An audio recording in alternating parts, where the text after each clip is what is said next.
You know that feeling when you've done something big, something you thought would finally make someone proud, and they just brush past it?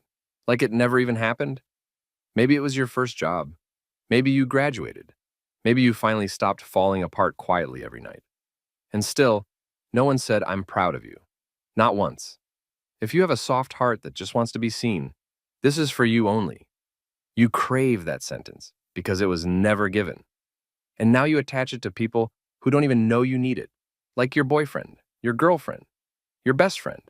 You keep trying to impress them not because you want their love, but because you're silently hoping they'll say what you never got from your parents. The real problem? This pain shows up in how you love people. You overgive, you overshare too soon. And the moment someone doesn't validate you right, it feels like a gut punch.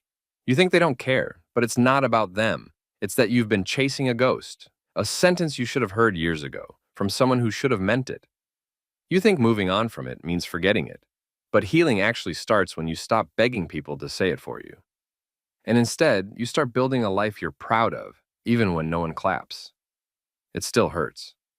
But that hurt isn't proof you're weak. It's proof that love matters to you. And that's not something to be ashamed of. If you have a heart that needs reassurance but hates asking for it, this is for you only. You've probably heard this before. Why do you need so much attention? But the truth is, you're not needy, you're starving. You're starving for praise, for someone to look at you like you did something right finally. Sign one. When they don't notice the little things, it ruins your whole day. You cleaned your room, finished your work, got ready for them, and they just walk in like it's normal. And you feel this quiet shame, like you tried too hard. You didn't. You just wanted someone to say, I see you. Ta had a moment like this. She brought a care package to her boyfriend's place. Snacks, notes, a hoodie he liked. He said cool, and went back to his game. She said nothing.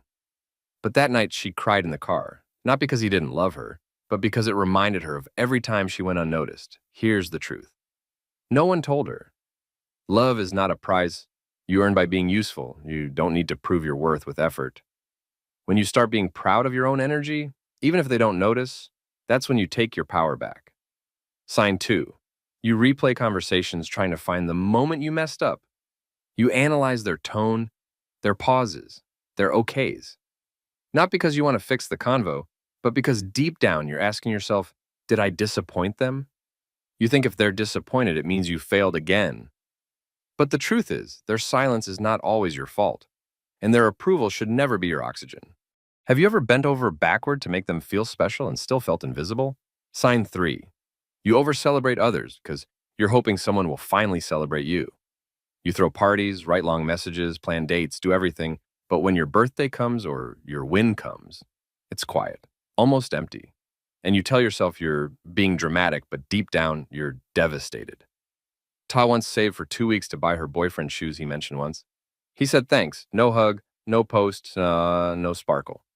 2 weeks later, he forgot her presentation day, didn't even ask how it went. She never told him how much it hurt. But from that moment on, something in her shifted. Here's what she learned. If they only celebrate you when it's convenient, they don't deserve the spotlight in your life. Sign four. You downplay your wins so you don't seem arrogant. You say things like, it's not a big deal, or it was just luck. But why do you shrink like that? Because no one ever taught you how to stand tall in your shine. You're scared that if you're proud of yourself, people will leave. But real love doesn't shrink when you succeed, it claps. And you can start by being your own applause. Say it out loud, I did good. Not perfect, not huge, but good. And that's worth something. If you have a heart that's been quiet for too long, this is for you only. Sign five. You stay in situations where you're never fully seen because at least they don't leave. You settle for bare minimums, a late night text, a side hug. They don't ask how you are, but at least they haven't ghosted you. And deep down, you're not even mad at them. You're scared to lose what little love you get. Ta once told herself, he's just not good at expressing feelings. But every time she shared her big moments, getting her license, landing a job, he changed the topic. It took her a year to admit. It wasn't just how he loved. It was that he didn't care to learn how to love her. Here's what healed her. She started giving the love she wanted to the little girl version of herself. The one who waited for applause that never came. She stood in the mirror, looked herself in the eye, and said it anyway. I'm proud of you. It felt awkward, but slowly it stopped feeling fake. Sign 6. Compliments make you uncomfortable, but silence makes you panic. When someone says something kind, you deflect. Nah, it's nothing. But when they say nothing at all, it eats you alive. You spiral. They must hate me. I must be annoying. It's not your fault. Your brain's just trained to brace for disappointment. But what if, just once, you believe the good words were true? That you are worthy, lovable, impressive, without needing proof?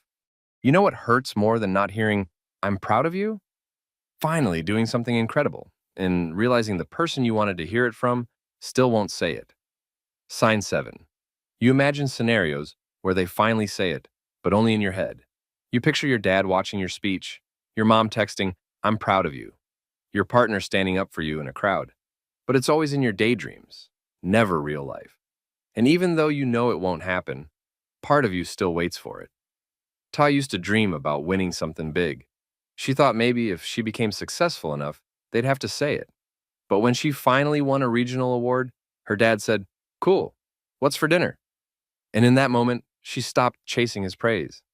Because that day, for the first time, she felt proud of herself without needing him to be.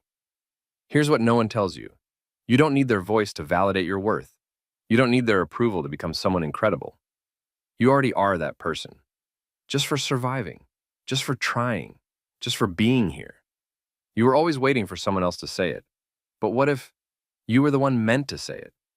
So let's say it together, out loud, even if it trembles. I'm proud of me. I'm really, really proud of me. You didn't need to become perfect. You just needed to remember. You were never broken to begin with.